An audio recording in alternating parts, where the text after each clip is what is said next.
Hey guys, what's up? Hello. How are you doing? What's happening? I'm good. I'm real good.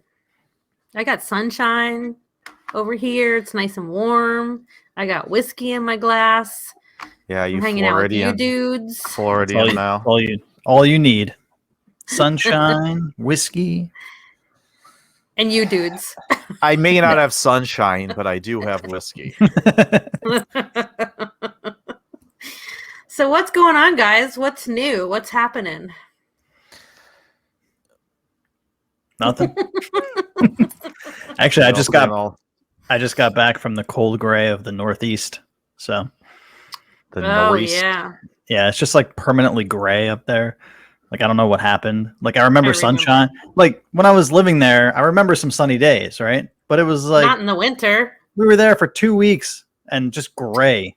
It wasn't even cloudy. It was just gray. Like I don't know what happened. Yeah. Yeah, it's always like that. I think you remember. Like yes, yeah. I think you remember the sunshine because when sunshine happens, you're like, "Oh my god, it's sunny out!" It's like a standout moment. And then you see a little bit of sun, but it doesn't warm up. It's still like 21 degrees. Yeah. The heck, man! I don't miss that. Sorry, Ed. You're spoiled by sun now. It's like, when you're up in the upper Midwest or the Northeast, the sun's a big deal when you see it. The sun is a big deal, man. The sun's a big deal. If you didn't know, not only does it sustain life, but it's a big deal.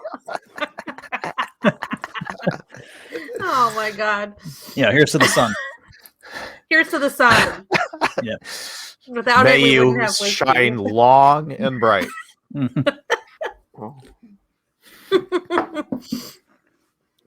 Oh god, I haven't been here that long, and I have to tell you, I remember your first winter here, Matt. You were like, "Oh, it's cold," and it was like 68 degrees or something.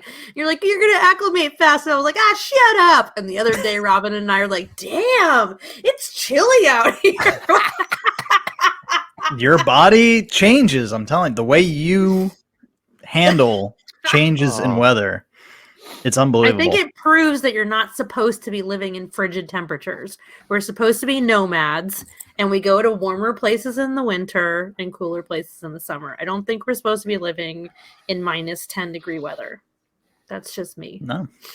And I'm an anthropologist on TV, so, you you have to listen to me. You got your anthropology glasses on. I do. Looking very scholarly.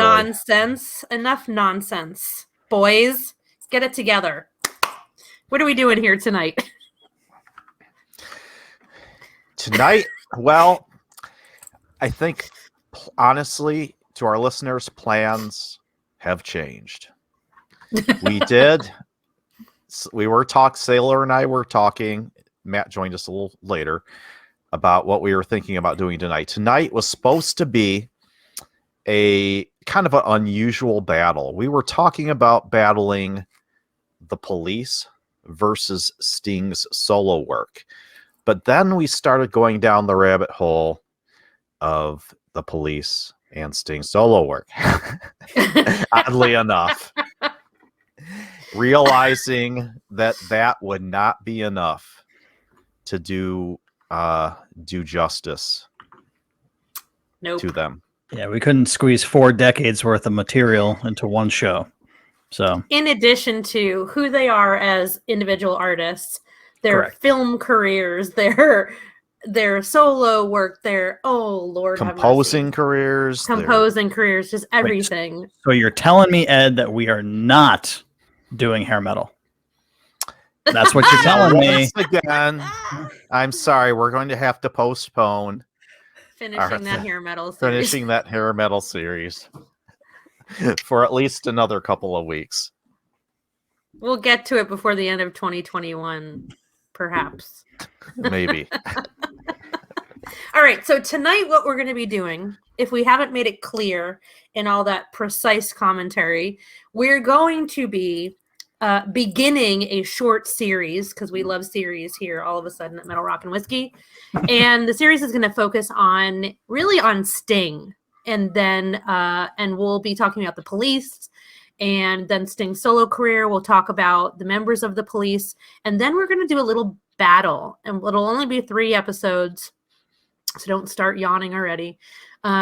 So I'm super excited about this. I feel that we might have a heated battle here at some point because of Matthew. Or as they would say on Cobra Kai, LaRusso. And this is going to make for great YouTube viewing too, yes. Because if everything works out, Sailor and I may be in the same room during said battle. Ooh. If it just a spoiler, we'll see what happens. Yeah, we'll see. You better bring the boxing gloves. I'm just saying. You've never been in a room with me for a battle. Get ready. Tell Jenny to have the ice ready, the steaks, everything.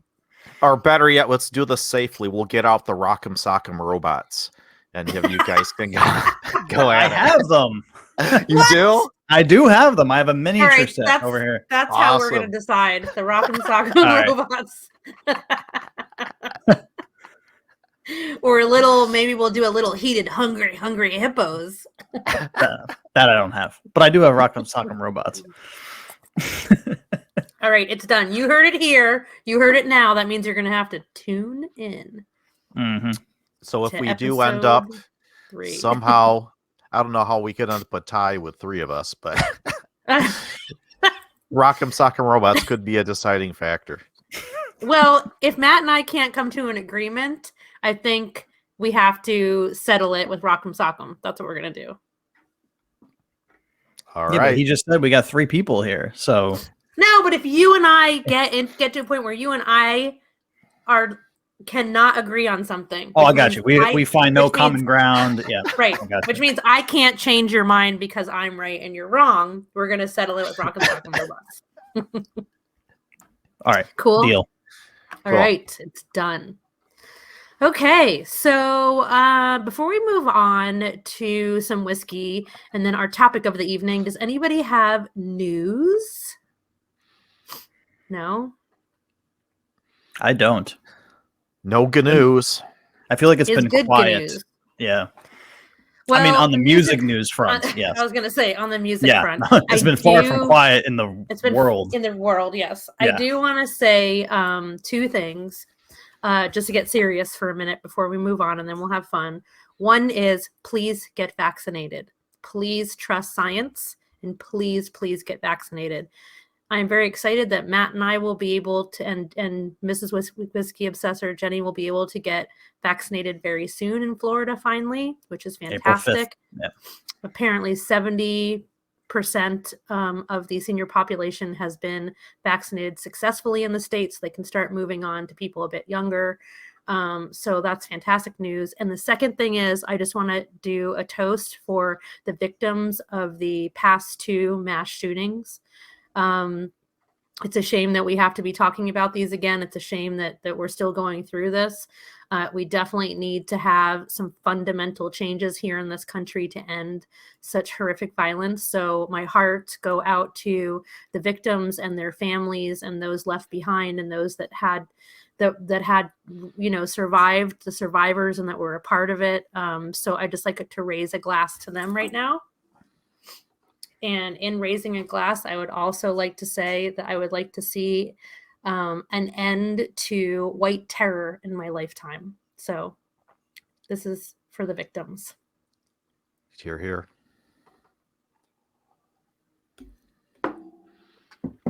All right. Moving along. Matthew, you want to talk about whiskey?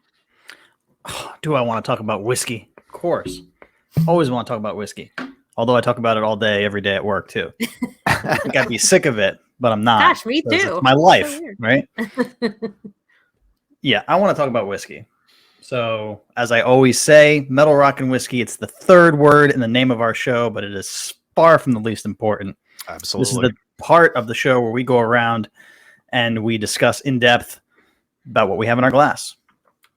So, Who wants to Yes. start? I'm gonna go last tonight, guys, because I have the whiskey segment. So All I'll right. let you fellas go first. Edward. Well, I will go. I have something special here tonight. I don't bring out too often for obvious reasons, but hold it up so for a visual aid for the YouTube watchers.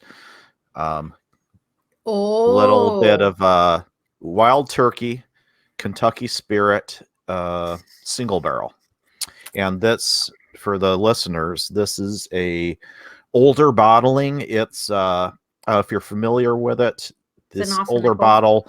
It has it's really cool. It's the bottle shape itself is reminiscent of like spread turkey feathers. And this bottle kind of fell out of favor. They changed it. I think part of the problems they were saying they had with it was, shelf placement, and I could see that in a bar, things like that. But it's really cool, and it's a really good if you like a more spicy flavor of bourbon. A lot of cinnamon and baking spices on the nose. This is a good proof one. level on that one, Ed? This bottle, it's 101. So basically, I think it's like I guess you could almost think of it as a single barrel Wild Turkey 101. It was specially selected. I'm sure they have a certain profile they're looking for the Kentucky Spirit. But if you like Wild Turkey 101, chances are you would be a fan of this. And this bottle I have was bottled on December 16th, 2014. Okay. Yum. It's a great bottle. Oh, some good stuff. Is. Yeah, it is actually the same mash as 101, but I think it's a couple more years in the barrel as well. So yeah, it's a Warehouse B, if that means anything to anyone. But on Rick number 8, they even write that on the bottle. It's important to know. Yeah, good stuff. Nobody Especially does it better. With a single barrel, especially knowing that Jimmy Russell has his favorite honey holes and the Russells definitely know their favorite bourbon placements. Yeah, definitely. How about you, Matt? All right. Well, I am drinking. I'm going Irish again. I think I went Irish on our last episode with the Blue Spot. Mm-hmm. So when I bought that, there was another new Irish that's also cask strength from the same distillery that is about the same price. And I was like, which one do I want to buy? Well, I ended up buying them both.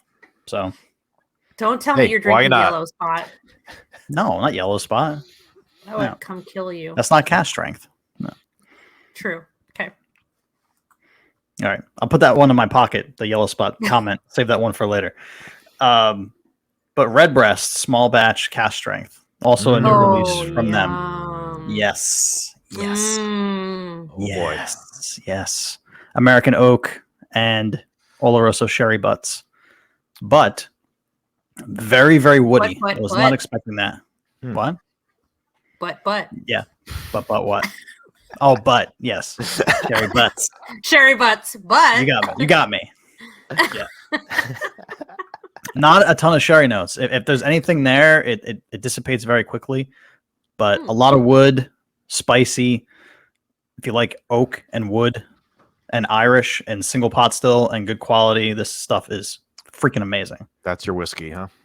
That is my whiskey. Yes. Damn. Yeah. Can we have a peek at the bottle? There we go. Look at that. Nice. And it comes in a nice Robin blue box. Which I've only had the Redbreast 12 year. I would love to try that. That would be. I've got the 15 here somewhere. I see the 12 behind you. Okay. I've got the 15. The 15 is phenomenal. So I'm really that's on my list, Matt, what you've got. The 20 this is great. The 21, which I've had the pleasure of tasting, is the best Irish whiskey I've ever tasted. And it's like not even close. It's like here and then everything else is down here. So it's a $300 bottle if you are feeling saucy. Yeah. Ooh. No. I mean, I'm sure I'm convinced it's worth it. But I befriended a lot of my clientele, so they bring me gifts sometimes. Oh. Yeah. Something I'll like wait till my that. uncle One of the buys few it. good things about the job. What? I would Oh, probably your uncle, I would probably Uncle spring Warren. for a dram in a bar on a if I was feeling Yeah. flush with Yeah, that's cash, a good way to but a do it. bottle is Yeah. that's another. Yeah. But you say you've That's had a the 12 commitment. year, right? Yes, And you enjoyed it? yes, I do Yeah. enjoy the 12-year. Awesome. Mhm. Good stuff. Cool. All right. Well, I guess it's my turn. Yes, it is. So tonight, I was kind of breaking my brain on what in the hell I would pair with either Sting or the Police, and I came down to I can't pair a whiskey with one guy. And I know that I've paired with solo artists before, but he's Sting to me. I can't explain it. So I decided to focus on the Police, and then I'm like, well, what angle am I going to come to? And so I looked up the definition of synchronicity. So let me read you the definition. The simultaneous occurrence of events which appear significantly related, but have no discernible causal connection. For example, such synchronicity is quite staggering. Okay. So I thought about that a lot, and there was something about it that just, I wanted to use that somehow, right? That definition, that synchronicity. And of course, the album. One of their best. One of their best. I'm going through my collection. I'm thinking about what I want to do. And I had some whiskey sent to me recently by our wonderful friend Paul from Fuse Spirits. Because I'm working on a little project. And one of the things that was sent to me, I have been wanting to try and I didn't have time to get to it, didn't have access, especially with COVID and being in Washington State. Distribution is challenging there sometimes. So I finally got to try this bottle that I've been chasing for a couple of years and just really didn't get around to it. And so tonight I am drinking something that to me, okay, let me back up. So as I did my first tasting, the first thing I said was, how am I going to explain what's happening in my mouth right now? How am I going to articulate what I'm tasting? But also not just what I'm tasting, but you know how there are some whiskeys that are delicious. There are some whiskeys that are my favorite and they're amazing. And then there are some whiskeys that take me to a place. Maybe it's a place I know, or maybe it's a place I don't know. I'm having a complete response to this whiskey on so many different sensory levels. That was happening. So as I'm thinking about how am I going to articulate what I'm tasting is exactly how I felt about the Police when I first heard them. And still when I look back and go, what did people, I remember what my experience was, but what the hell did people even call the Police back then? Like their music style, what even was it? Like now it's normal, reggae, funk, some jazz and some rock. But at the time it was like, what am I even listening to? So very similar to the whiskey that I'm drinking tonight. So I will reveal to you that I am drinking Brenne whiskey created by the amazing Alice Clark. She is a former professional ballerina who turned, in her own words, ballerina, who traded her flask for flasks. And she calls her whiskey the singular malt. So Brenne single malt is sourced from a producer in Cognac, France, crafted from locally indigenous heirloom barley farmed on the site. It's proofed using water from the Charente River. It's 100% organic, and it is uniquely seed to spirit whiskey. So it's aged 6 to 8 years in French Limousin oak and cognac cask, twice distilled in copper alembic stills. And Allison says that it's proudly the first single malt in the world to be aged exclusively in these two types of barrels. So what she has done is, with an absolute understanding of flavor profiles and how important terroir is, went to Cognac and sources this whiskey and then specifically chose these barrels to age it in. And it is absolutely mind-blowing. So I wrote notes and I went through it 3 and 4 times and I crossed things out and I added things. And as I'm writing my notes, it was like 10 pages long. And I can tell you that I truly and really was smelling and tasting so many things. I couldn't, the list was so long. So the nose, what I settled with was candy, almonds, flowers, and clementines. I mean,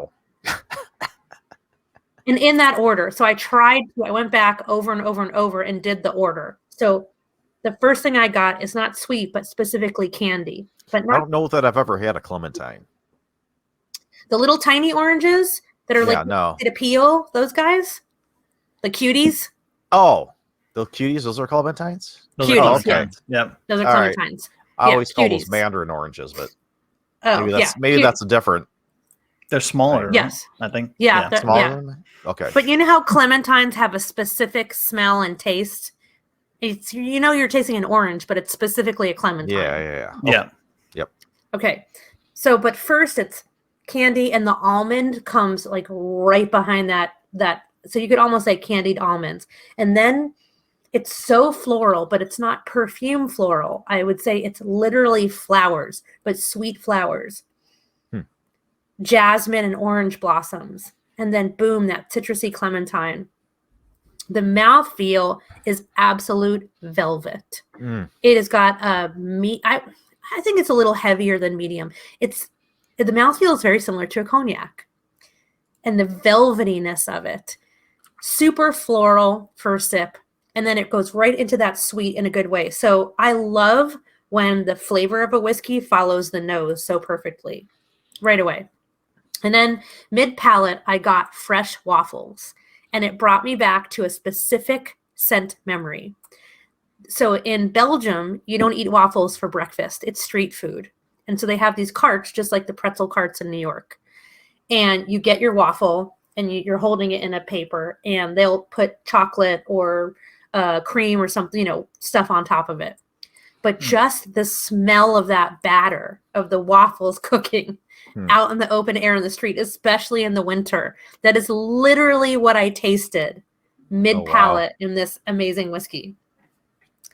Then came heavy cream, and then all of a sudden, just like with the nose, the orange blossom and jasmine come right in there. And so I'm thinking like, okay, this is the finish. Nope. The minute that you really dial in that jasmine, boom. All of a sudden I get cinnamon and caramel apple, but green apple. Like the Halloween kit. It's got to be the green. It's definitely not the red. The Granny Smith with the caramel. Yes. Okay, yes. Yes. Yep. That's exactly what this tastes like at one point. And then marzipan is laced throughout the whole experience. And that was that almond that I got right away on that nose. And then the finish is just candied lemon. It just, and it finishes, it's very sweet, but in such a good, clean, citrusy way. And so I love that it finishes with lemon so that the sweetness isn't overwhelming. It's fresh still, really, really fresh. It is definitely for me a dessert whiskey, or with cheese, this would be to die for. Oh my God. Or like an aperitif whiskey. And I love having whiskeys for different reasons. I love that. This reminds me a little bit about how I felt about Glenfarclas when I first tasted that. I was like, oh, this is my dessert whiskey now. Awesome. Love it. I like that, having places and times specifically, just like with white wine or with cocktails. You have bolder cocktails or lighter cocktails or spritzes. I love having just pure whiskey in a glass be a completely different experience. So not only is Allison an absolute badass and a pioneer doing something very different with whiskey and selling it in the US, but what she created is just mind-blowing. So I thought that Brenne whiskey and the police went perfect together. Oh wow, fantastic! Sounds awesome. Have you had it, Matt? Not to the point that I remember details about it. I had it when it was first available in the market. Okay. But obviously it's gained popularity since then. And I was going to say, to your point about Allison, you talk about the hardest working people in this industry. She's near the top of the list. Yes, definitely. She is one with her product. Yeah. Oh, I mean, she distributed the whiskey, her first barrel, literally on her bicycle through New York City and sold it out. She is such a hard worker. I mean, that's discipline from her years as a ballerina. I mean, that's hardcore discipline. And she's funny. She's smart. She's just super. And this whiskey is a game changer. And I love, Matt, you and I go on and on about blending all the time. Yeah. Like, stop with shitting on blenders. Also stop with shitting on sourced whiskey when it's done the right way. I mean, that's, it really doesn't matter where it comes from as long as it's quality, as long as you know what you're doing with it, as long as it has a purpose and a reason and its own unique profile. And she's done that. And the nuances of the oak that she uses are, limousine oak. I mean, unbelievable. Any French vintner, they're gonna go. Yeah, it's one of the most famous forests in the world as far as aging spirits and wine go. So, great product. Yeah, and I love that it's not. I'll be honest. What I expected was a nice light young whiskey because it has a light color. Which doesn't have to mean anything. It's just kind of an assumption I make in the beginning that's going to taste a little bit like cognac. That's what I expected. Yeah. No, it has its own universe. Forget its own absolute universe. What happens, what she's created in this bottle is just unbelievable. And the bottle, by the way, is absolutely beautiful. She's done some really interesting things with just the presentation of it. And it comes in a beautiful box as well. Very much like European whiskey. So it's just a stunning product. And 80 proof. I should have said, I don't know if I said that in the beginning. No, you didn't. 80 proof, so super light. And again, a great before meal or dessert style whiskey. And I'm telling you, all season long too. That's another thing. Any season, this will do. Big fan. Now the only question remaining is, does she like metal? Let's have her on. I have a feeling she probably likes rock. I don't know about metal. I actually am going to be speaking to her soon, so I will ask her. I will be sure to ask her. Excellent. All right, that's the whiskey portion of the night. Sounds good. Let's get into the music, shall we? All right, let's do it. All right. So, guys, you want me to just do like a little rundown on like the formation and each of the Police's albums real quick, and then we can kind of talk about what was happening in the world when they formed? Sounds good to me. Let's do it. All right.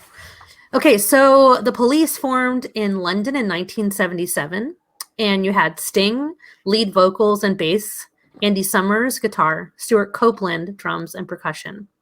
So they are emerging during what is called the British New Wave scene. And the best way to explain the style of rock that they were playing was it was influenced by punk, reggae, and jazz.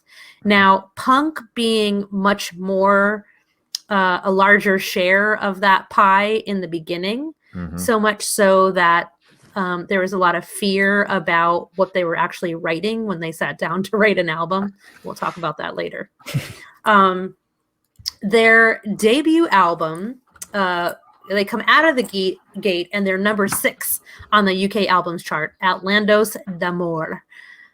They rocketed into stardom already with hit singles like Roxanne, just, that little song, and Can't Stand Losing You. This is what they come out of the gate with. I was blown away when I found out that, I mean, I know the hits, but when I found out that Roxanne was on their debut album, I was like, whoa, what the frick, man? Exactly. Yeah. Like, where does it go from And here? Yeah. it continued. It Yeah, I know. continued to be It's insane. crazy. Yeah. Yeah. Their second album, Regatta de Blanc, comes out in '79. And it becomes the first of 4 consecutive #1 studio albums in the UK and Australia. And its first 2 singles, once again, just the little songs like Message in a Bottle and Walking on the Moon, become huge hits. Are they charting in the US at this? Like They're their not first album? charting yet. They're not charting in yet. the US. Not Okay. quite. They There'll will. be They another will chart. Okay. They will years. chart though. That's coming. Yeah. So those albums and songs, I mean, Yeah. this is what's bonkers about them. So then their next 2 albums, Senyata Mandata in 1980 and Ghost in the Machine in '81, lead to their 4th and 5th critical commercial success with Don't Stand So Close to Me and Every Little Thing She Does Is Magic. Are you fucking kidding me? So then in 1983, it's their final studio album together, and they give you Synchronicity. I mean, what a way to go out. So this was an absolute chart topper around the world, selling over 8 million copies in the US alone. You may know the lead single, Every Breath You Take. Mm-hmm. It became their 5th UK #1, and strangely was their only US #1 hit, which is absolutely bizarre. But It is. Yeah. all the hits and singles off their previous albums charted on the US charts. Retroactively, right? Yes, correct. Yeah, that's crazy. Correct. Yeah, totally crazy. Yeah. Oh, and BT Dubs. In 2019, Mr. Sting received a BMI award for the song Every Breath You Take, becoming the most played song in radio history.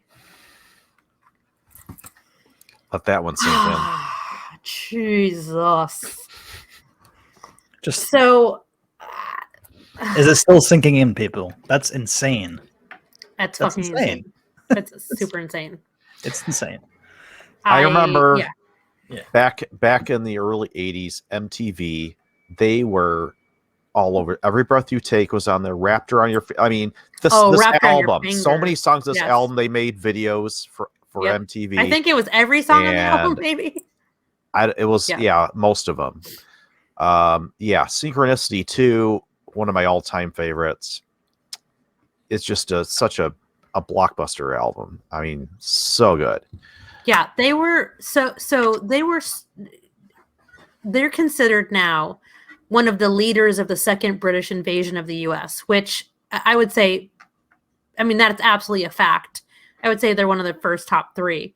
And now here comes something that doesn't often happen on the Metal Rock and Whiskey show. I'm about to agree with the shit rag Rolling Stone magazine. Mark down this day on your calendars. Time. Captain's log 3/25/2021. Can you speak into my good ear? Even Rolling Stone can get something right once in a while, is what you're saying? Once. In 1983, Rolling Stone labeled them the first British new wave act to break through in America on a grand scale and possibly the biggest band in the world. Yeah, duh. Okay, so sadly the band breaks up in 1983. They did reunite in 2007 for a world tour that went on for a little less than a year. And in 2008, they were the world's highest earning musicians because of that tour. Wow. Damn. What? That is Jeez. so insane. Wait, in 1983? No, right? 2007, 2008. Oh, sorry. Yeah, the album came out in 83. Synchronicity. They broke up in 83. They broke up in 83, yes. They broke up in 83. Yeah. When you look at what they went on to do, to me, it's not really surprising that they broke up, given the fact that what Sting went into, obviously, he had a whole different style of music he was interested in getting into. And Stuart Copeland, I mean, we might bring this up again. He's done was a composer for so many different films. Scores. And obviously, he had a whole other passion there for doing TV and video kind of games. He's stuff. like the scoring master. It's amazing. Yeah. So I guess, we were lucky to get the 5 years out of him that we did. So do you want to know what was going on when they began as a band? It's quite interesting. I said that would be interesting to hear. Okay. I'm sure it'll bring up a lot of memories. So, okay. Again, their first album has Roxanne and Can't Stand Losing You on it. Okay. Mm-hmm. So here's what's on the radio at the top of the charts and what's really popular. So you've got Dreams, Go Your Own Way, Don't Stop, and You Make Love and Fun by Fleetwood Mac, all at the same time. You've got Cold as Ice and Feels Like the First Time by Foreigner at the same time. Awesome. You've got Barracuda by Heart, We Will Rock You by Queen, White Riot by The Clash, Boston's More Than a Feeling, and a whole lot of disco. So that's what's on the radio at the time. Mm-hmm. Okay. So you got these guys that come in with this album with, I mean, again, like to describe. Roxanne.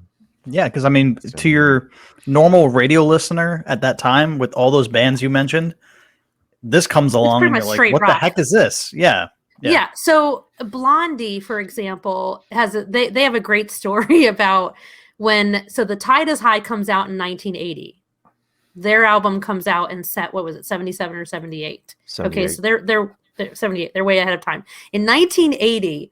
Blondie's The Tide is High comes out. It's a radio hit. People are literally walking down the street and if they see the band, they'd be like, "Fuck you. You guys suck," for the song The Tide is High, because they weren't punk anymore, quote unquote. Because they had some like reggae and island sounds in there. And they're being told to fuck off on the street. So imagine what people thought when they heard. They must have been like, what is this? But they loved it. They knew they loved it. They were definitely a little bit ahead of the time. They are definitely on the cutting edge when it came to music styles, for sure. Given the fact that most of these songs on these first few albums really didn't catch on until later. Well, at least in the U.S. In the U.S., yes. Yeah. Exactly. In the US. So they've sold over 75 million records as a band, making them one of the best-selling bands of all time. They've won tons and tons and tons of awards, 6 Grammys, and they were inducted into the Craptastic Rock and Roll Hall of Fame, of course, in 2003.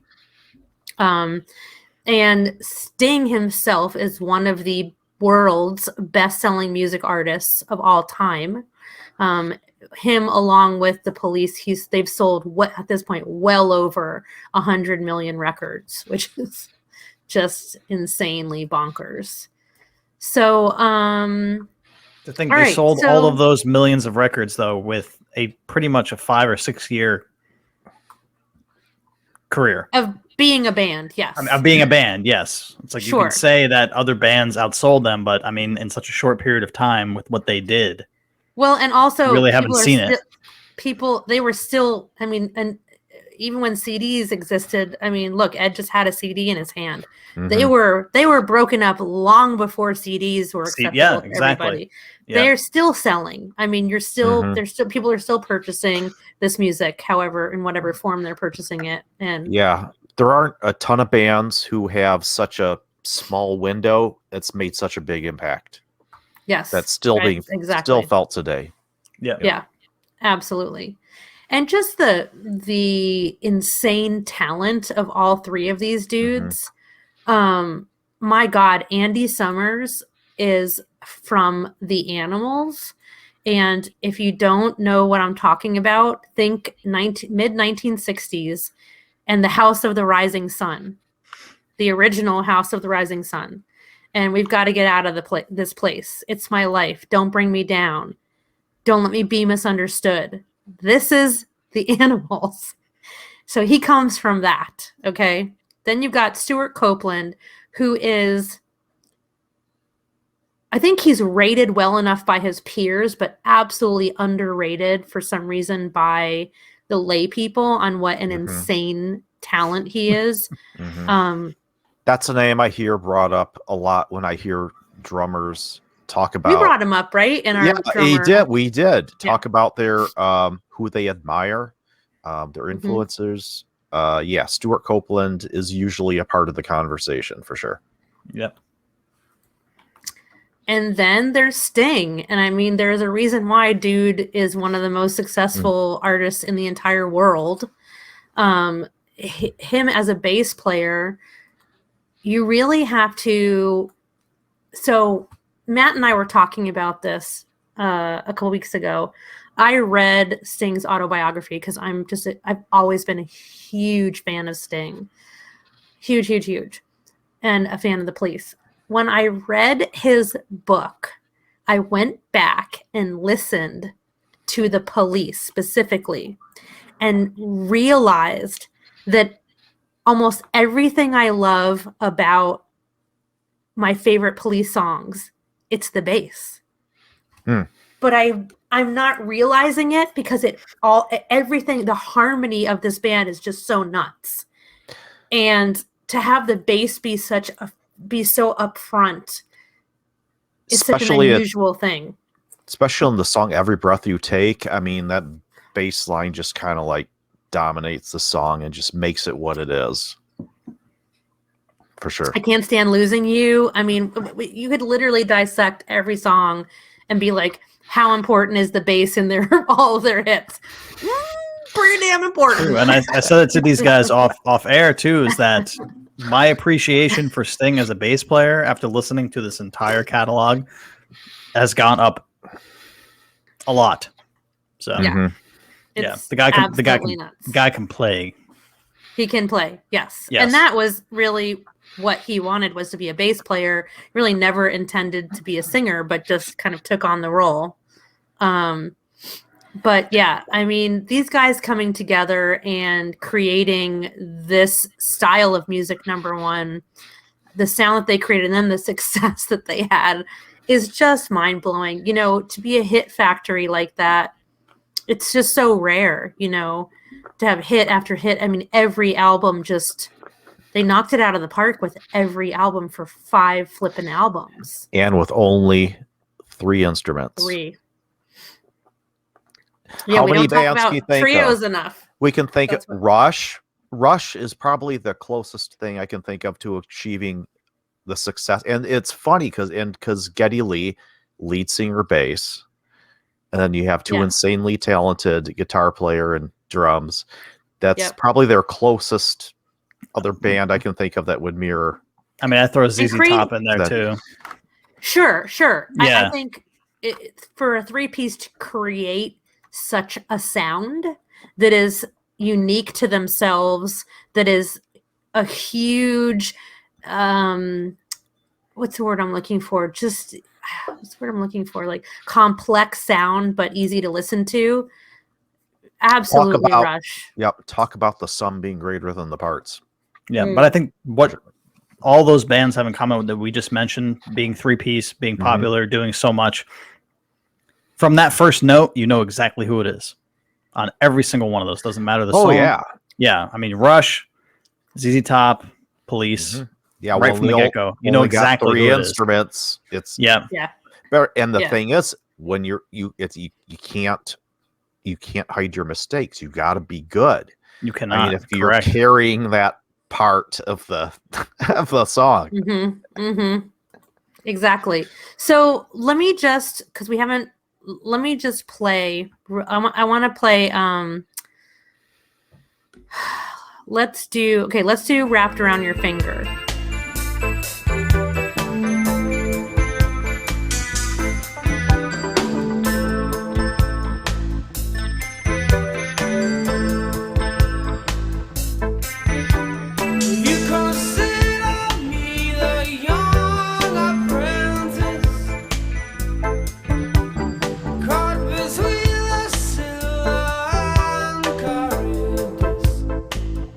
So even though you have a lot of synth in there, right?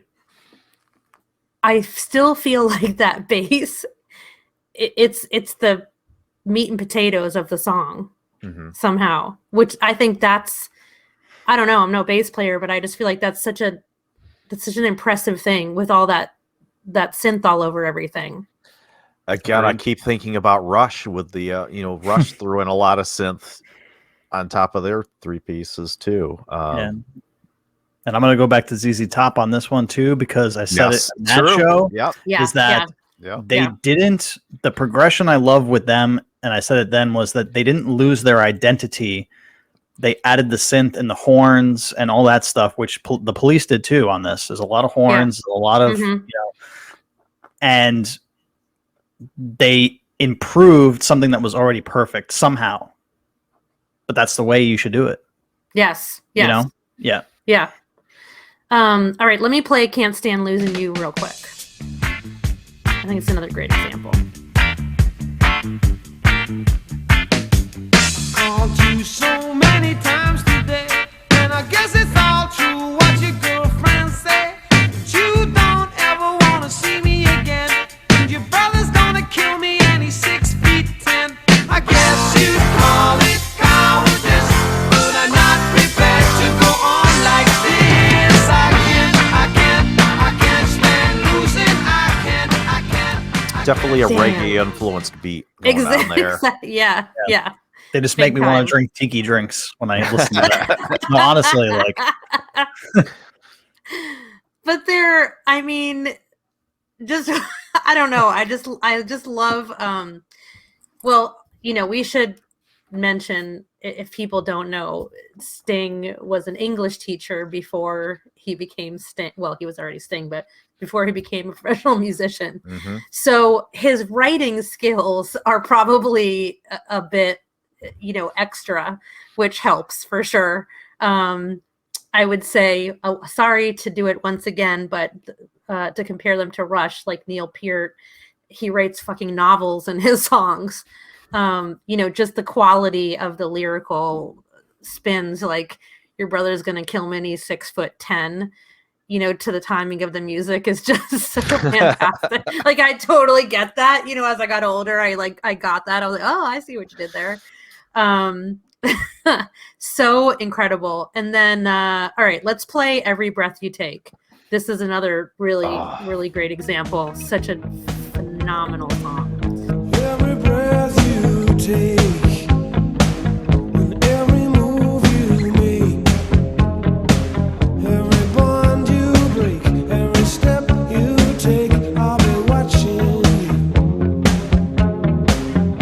every single day, and every word you say, every game you play, every night you stay, I'll be watching you.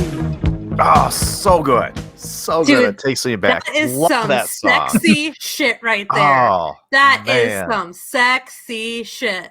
His voice, his raspy damn voice. But once again, when you really listen, when you really go back, and I hope the listeners do this, like really listen, put on headphones. Such simple beats, but so complex. And that bass, it's really, the bass is always an important instrument, but it's such a front runner, even though you've got this kick-ass guitar player and this kick-ass drummer. And I'm hopefully not intending to disparage their talents. It's just so impressive he does with his instrument. Yeah. And like I said before, I knew the hits, but for someone who out there who's listening to the show or watching the show who knows the hits, go and listen to the other deep cuts. Go and listen to the B-sides. Go to listen to that stuff, because the hits are great, but listen to those that didn't get the airplay, to reiterate what we're talking about here. Here's a perfect example. This is a great example. You're absolutely right, Matt. I mean, if you weren't there then, Ed and I were talking earlier, we were both huge fans, so we were listening to it then, so I could have given a shit what was played on the radio, because I was playing that tape over and over and over. But here's a good example.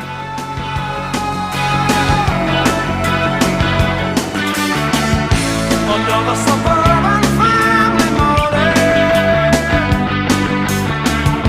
Grandmother screaming at the wall.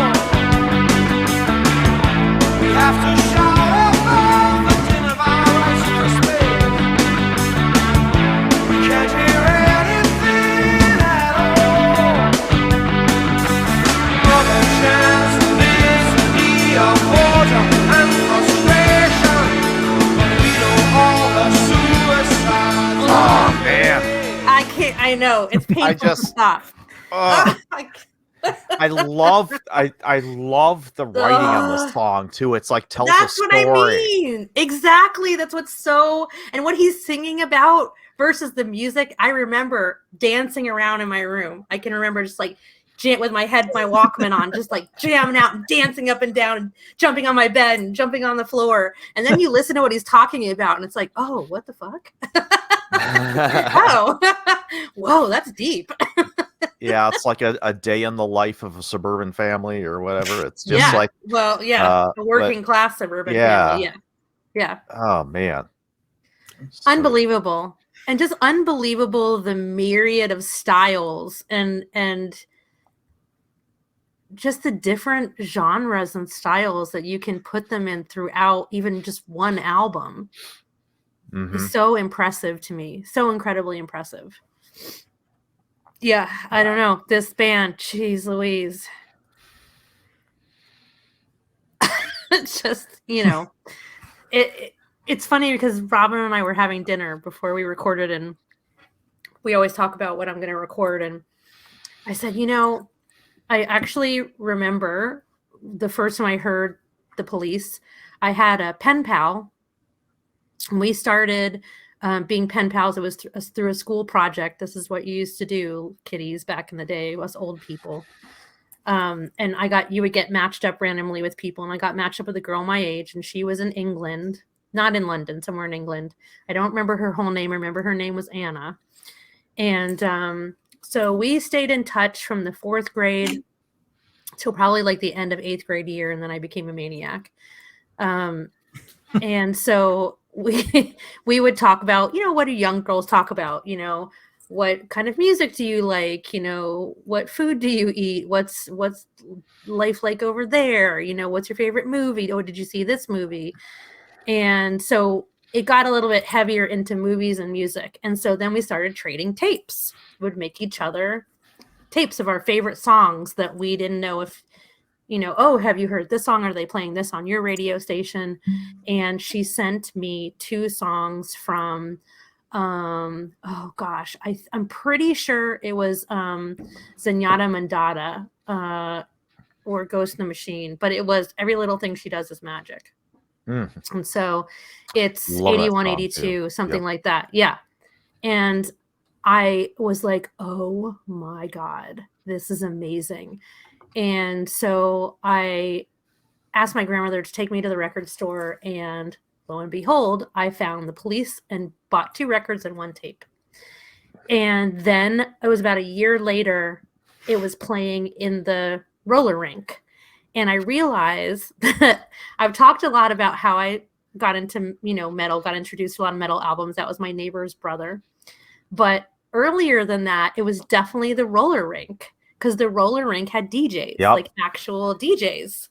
And they were playing they were trying to be like the cool DJs and play like what was new and hip, or you've never heard that until now.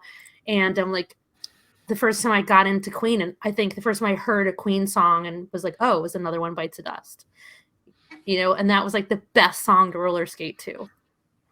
So, so I remember when Every Breath You Take was played during the couples skate. And I'm like, I know this band. Time to slow it down for the couple skate. And if you didn't have a couple, you're like, oh, I need to go sit in the corner. You just sit. Wait. Yeah.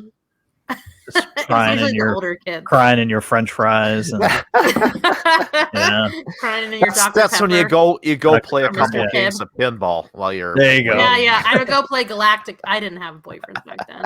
I would go play like Centipede or Galactica or something. Yeah, or Pac-Man, or make the most of it.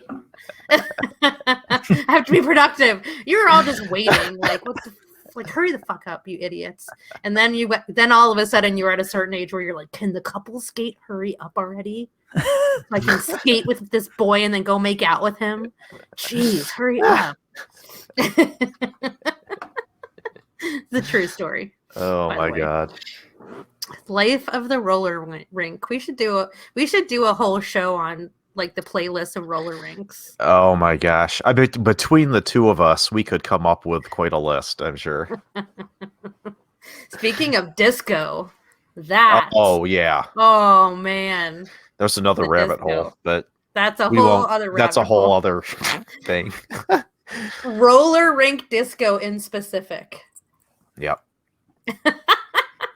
All right, let's play one more of their B-sides, and then I think we're going to wrap it up because we've got a lot to get through on our next show. How about a little walking on the moon? Walking on the Moon? All right, well, let's do, all right. Speaking of reggae beats, again. Yeah. Feet don't hardly make no sound. Walking on the moon. Some may say I'm wishing my days away. No way. I give for some price I pay. Some say tomorrow's another day. You stay. Good stuff. I may as well play. Seriously, how do you not smile when you hear that? Uh-oh. Did we lose Sailor? Think she may have hit the wrong button.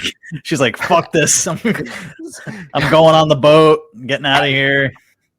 There she is. There she is. Whoa. Whew. Wow. Okay. Were Yeah. you walking on the moon? I was walking on the moon. No, I Yeah. don't know. I ended the screen and it shut everything down. Oh man. Anyway, so I think we leave it there. Yeah. I think we put a pin in it right there. Not the typical metal rock and whiskey music, but I think it's somewhere we needed to go at some point. It's rock. For sure. Yes. It's rock. I think the Police are rock. Totally. Oh yeah. And it's important. It's an important slice of Very, music history, very. of rock Yes. music history. Yep. Right on, right on. All right. Well, that's going to do it for this evening. Next week we'll talk about, we'll dial in a little bit deeper into the albums themselves, and then we're going to talk a bit more about Sting and his albums. And then on the third show, I'll beat up Matt.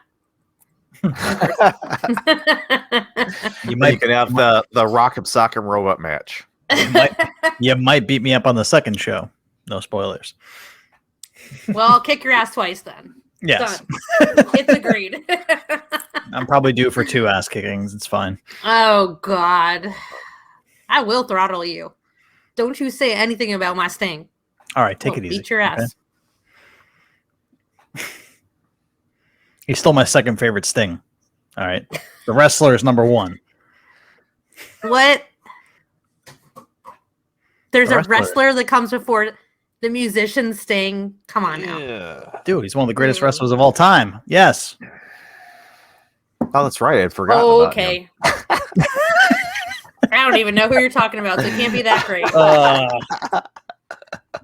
I know Hulk Hogan and Randy Savage, and I don't know. He's That's in better. that he's in that conversation with those guys. Isn't he the guy Yeah. who wore that like the jagged face paint? The Or face something paint, like that? yes. Yeah.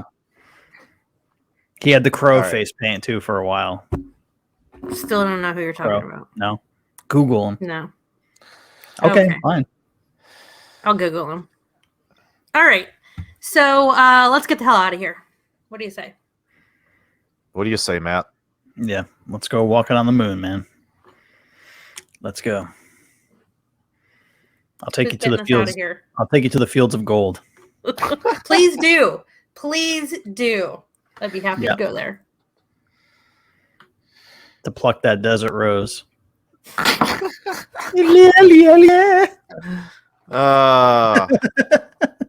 definitely gonna beat your ass. I can tell it's coming. Oh boy. Oh All boy. right. That was the 6th studio album solo of Sting. I can't believe I made it that far. Never mind. I'll save it. Please do. That's actually a very important song, actually, but we'll talk about it. Yeah. Oh, I know. Yeah. No, it is a very important song. Yes. Very. Okay, so I'm getting us out of here. All right. So, as always, folks, thank you for listening. Follow us on Instagram at Metal Rock Whiskey and on Twitter at Metal Whiskey. Follow and subscribe to our YouTube channel. If you're watching us, like the video, hit that bell down here somewhere so you subscribe and you get notifications every time we upload a new episode. And of course, as always, you can find us on Facebook. I almost forgot Facebook. Yeah. Look us up on Facebook, Metal Rock and Whiskey. Ask to join. We post everything we post on Instagram and Facebook. We do polls. We do all that fun stuff. So come join us, please. You can find the three of us individually on Instagram as well. You can find me at the Whiskey Obsessor. That is whiskey. Save the. Save it. Save it. I'm Sailor Guevara on Instagram. And if you want to find me on Facebook, I'm Sailor Guevara. And don't worry about Twitter unless you want to get into political arguments with me. Ed? Well, also check out Sailor's Cocktails website too. It's awesome. Oh, thanks. But, Yeah, you should have plugged yourself, Sailor. Anyway, you can find me on Instagram at Bourbon What? Say what? just like it says right there. I said, go plug yourself. All right. All right. So, Uh-huh. listeners, hopefully you love us. But we'll take a like too. If even if you just like us, please, like they said, hit that subscribe button, give us a review, hopefully on your podcast platform of your choice. It really does matter and it helps us out. And it doesn't cost you a cent, just a few seconds of your time. And please tune in next time for another episode of Metal Rock and Whiskey, where we will be back with more police and more Sting. No matter what Matt says. And as always, the final fuck you from Sailor tonight goes out to, drum roll please, Rolling Stone magazine. You are the winner of a fuck you, Rolling Stone. Good night. Later, everyone. Later. Bye.